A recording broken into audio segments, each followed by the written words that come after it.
Met hierdie weeklikse oorsig voeg skare genade gragwaarde toe tot jou boerdery. En ons versekeringsprodukte doen presies dieselfde. Goeiedag luisteraars, dis Johan Willemse wat gesels. Ja, hier in die Oos-Vrystaat en redelike groot deel van die somersaai gebiede is dit lekker nat. Die trekkers dreun, dit gaan goed, dit gaan flink en veidings het ook redelik begin herstel. Die weerkundiges is van mening dit behoort 'n goeie voorsomer te wees, so dit gaan sommer baie beter. Dan die rand het begin sterker beweeg. Hy beweeg eintlik in 'n kanaal sterker die laaste wyle. Maar met die opname hiervan in die mediumtermynbegroting het die rand skielik nie, maar redelik versterk na R17 omtrent. En die mediumtermynbegroting nou 'n bietjie meer daaroor is die eerste keer in seker 30-40 jaar wat ek na begrotings kyk van die staat waar daar 'n mate van hoop is, in elk geval in die laaste 10 jaar. So dit gee vir ons regtig goeie hoop. En as die olieprys ook stabiel bly by $64 vat, kan ons Desember dalk weer 'n brandstofprysverlaging kry. Nou nog goeie nuus wat aandui dat die ekonomie besig is om te verbeter is die werkloosheidssyfer het vir die eerste keer in 'n wyle gedaal van 23,2% na 31,9%. Dit klink nie baie nie, maar die feit is die tendens lyk of dit wil omdraai. Dit beteken daar is werk geskep en dat die hoeveelheid werklose mense minder geword het. Daar is so 250.000 werksgeleenthede geskep die laaste kwartaal en die mense wat werk het is so by die 17 miljoen mense. So dit is regtig goeie nuus. Dan die suikerbedryf, dit bly maar in die moeilikheid. Daar is nou weer julle onthou van die Melins wat so 'n jaar of 3 terug in die moeilikheid was, wat met reddingsplanne staande gehou is. Nou die nuutste is, daar so onlangs 'n tariefaanpassing op suiker gedoen, invoertariefaanpassing, dit werk baie op die mielietarief. Hoe laer die wêreldprys daal, hoe beter raak die tarief, maar daar's natuurlik nou weer sloerings. Maar die suikervereniging of die suikerrietkwekersvereniging sê, daar die laaste jaar het hulle verkope binnelands met 13% gedaal en die rede daarvoor is 'n groot hoeveelheid goedkoop ingevoerde suiker uit Brasilië en Indië wat skerp gesubsidieer word. Nou julle sal weet in die Laagveld en Natal praat hulle van so 270.000 indirekte werkgeleenthede en nog so 65.000 direkte werkgeleenthede. So dis 'n groot deel van daardie streke se indiensname.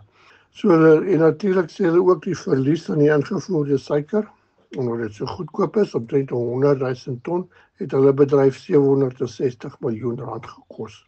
So dit is redelik adamant dat die gesubsidieerde ingevoerde suiker gestop moet word. Ek dink maar vir ons bekend is met die koring wat daar ook aan die gang is. Dan interessant, beesluisbedryf, lyk my sien net by ons nie. Meneer Trump het die afgelope week 'n aankondiging gedoen dat hy hulle oor die owerhede gaan vra om 'n ondersoek te doen na pryssamespanning, prysvasstelling en prysmanipulasie by wat hulle noem hulle meat packers of meat beef processing ondernemings. Nou die 4 grootstes in hulle land is almal buitelands beheer. Hulle beheer 85% van die beesbedryf of mark ook in Amerika. Dit was so 20 jaar terug 36%. So hy is baie bekommerd daar's pryssamespanning, dit is tot nadeel van die boere en hy sê hy wil hierdie ding graag nek omdraai. Dan mediumtermynbegroting, dit was Woensdagmiddag bekend gemaak. Nou soos ek vroeër gesê het, is die eerste keer in baie jare wat ek effens begin optimisties voel. Paar hoogtepunte, die ene is hulle verwag dat ekonomiese groei gaan begin versnel in die volgende 2-3 jaar. Ek dink dis in die algemeen wat verwag word, met 'n groei van so volgende jaar 1,5 en dan op na 2 persentasiepunte toe wat goed is.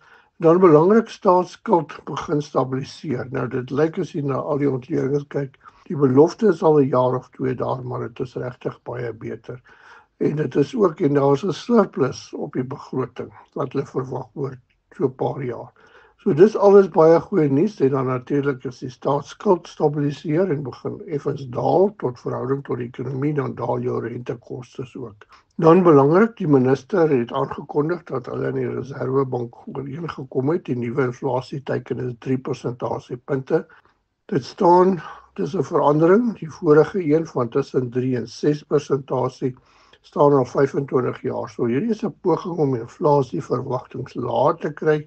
dit goedkoper te maak uiteindelik, maar ek dink belangrik ook, wees bedag daarop, as jy kontrakte het, huurkontrakte en 'n klomp goed, as die inflasie rondom 3% gaan bly, en dan is redelik ernstig daarmee, is dit anders as wat baie kontrakte het van 'n 6 en 'n 7 en 8% styging in huurinkomste elke jaar. Dan inkome, beter as verwag, amper 1 miljard, amper 'n triljoen, dis soveel nulle, beter as 'n jaar terug as gevolg van beter invorderings, so dit maak dat die kanse in Februarie minder is vir 'n belastingverhoging. En dan ook dat sosiale toelaas eers gaan bly. Nou belangrik om te onthou, hierdie is die mediumtermyn begroting. Die staat slaan penne in vir die volgende 3 jaar, terwyl Februarie maand is waar die kleiner aanpassings kom. Nou om vir julle 'n idee te gee, die inkomste van die staat, hierdie jaar raam dit op so 1,9 triljoen, en dan styg dit uit die aard van die saak die volgende 3 jaar met so 15,7%.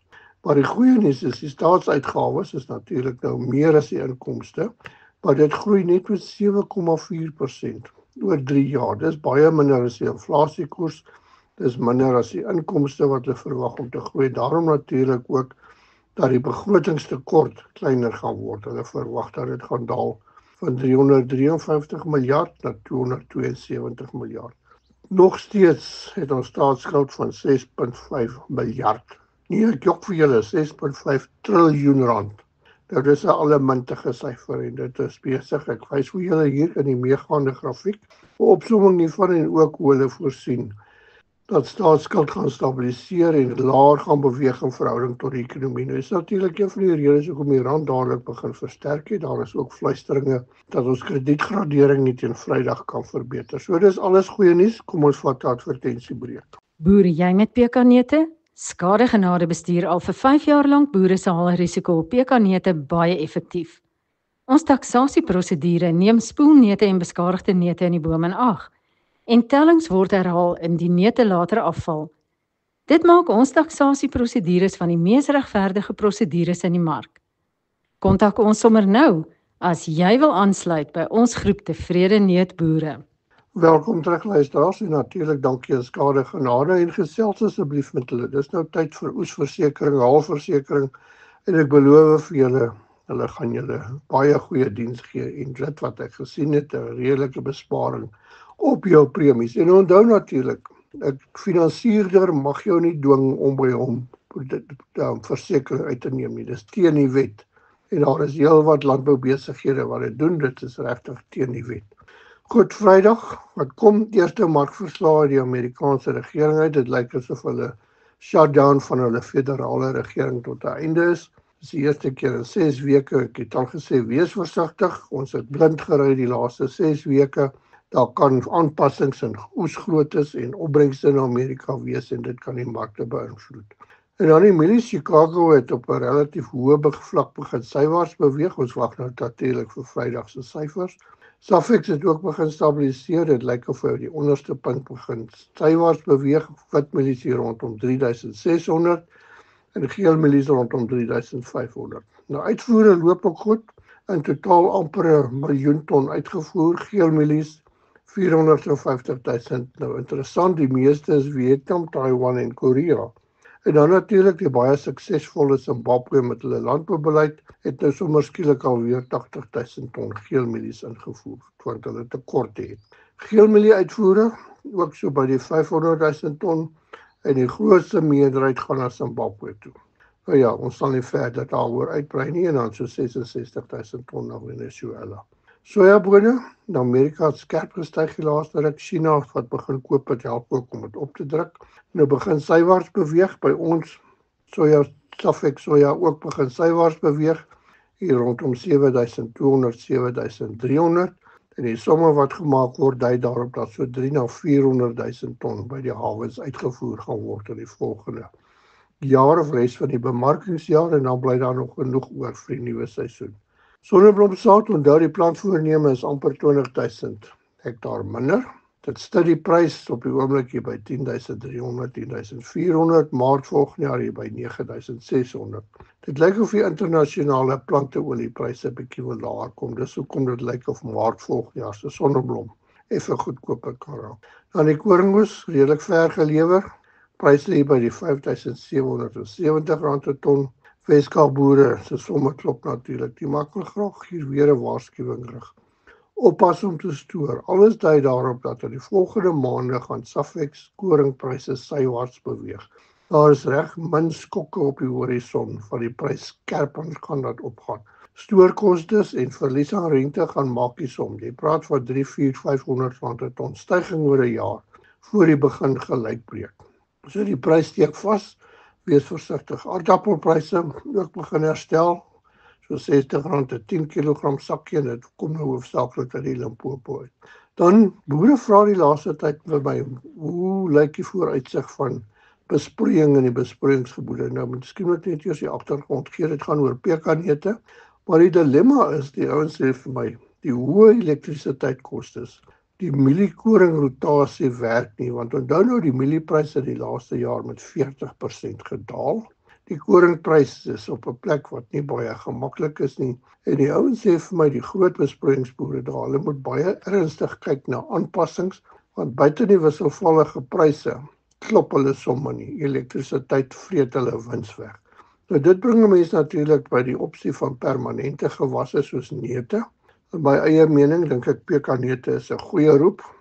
Somme wat ek al self gemaak en gesien het, is regtig positief. So 'n paar opmerkings. Pryse baie minder wisselvallig as graan, veral mielies en natuurlik lucerne ook. Koste van masjinerie en die saaibedrywe is ook besig om 'n groot kopsorg te raak. Saam met elektrisiteit, die ouens sê vir my, hulle draai net geld om gelyk te breek. En dan is daar ook allerhande ander moeilikheide wat hulle het. So weer pekanneute, gevestigde mark, gevestigde uitvoerders. En soos ons weet, die eerste 6 of 7 jaar het jy 'n kontantvloei tekort. So jy moet seker maak dat jy daardie som goed doen en dat jy deur dit kan kom. Daarna is dit 'n baie goeie belegging. Ek het al die somme gesien hier na 6, 7, 8 jaar as die bome vol in produksie is jou rendement baie goed vir die volgende 20, 30 jaar. Belangrik, jy moet dit gereeld hervestig en in produksie bly. So ons gou oor die veemarkte praat, hoe minder ons sê oor back and closure, hoe minder, hoe beter. Boere raak regtig bitterbek hieroor. Dit het nou weer verder versprei in die Weskaap en ook gerugte dat dit in Vrystaat voorkrale versprei het. En die feit is, boere sal maar self moet hande vat in hulle eie distrikte, hulle self beskerm en hulle eie biosekuriteit oprig. Daar is ook baie woelinge agter die skerm. Ek verstaan privaat internasionale maatskappye is besig om druk uit te oefen. Hulle het die regte enstof met die regte kombinasies en die regte vereistes. Dit kan dadelik in ons mark ingebring word en hulle het die kundigheid om dit te bestuur. So ek vermoed in die volgende jaar of wat, nie jaar nie, in die volgende maande gaan dit verander, want die feit is, die beesbedryf het al amper R2 miljard verloor. Ons kan nie so aangaan nie. Beter nuus, daar's beespryse bly redelik stewig, ten spyte van die moeilikheid hier by R73-74 per kilogram, daar see ook sterk hier by 64. En dan speenkalfpryse is regtig sterk hier by die R40 per kilogram gemiddeld. Speenkalvers hier by 200 tot 240 is R43 per kilogram. Nie 'n prys om te versmaai nie. Lamvleispryse R108 per kilogram begin ook bietjie styg. Ek is redelik positief hier na Desember toe dat daar nog hoër pryse gaan kom. En dan ook as ons gaan kyk na wolpryse het ook begin herstel. En natuurlik RWS gesertifiseerde wol is amper 10% beter as die nie gesertifiseerde wol. Dit bring ons maar net terug na speerbaarheid en 'n klompie ander goed. Varkvleispryse ook stadig maar seker besig om te styg en ons vermoed 'n pietjie van R40 per kilogram Desember, dis 'n seisonale tendens, terwyl hoenderpryse sywaarts beweeg. Dis die nuus vir die week. Groete van Johan Willemse.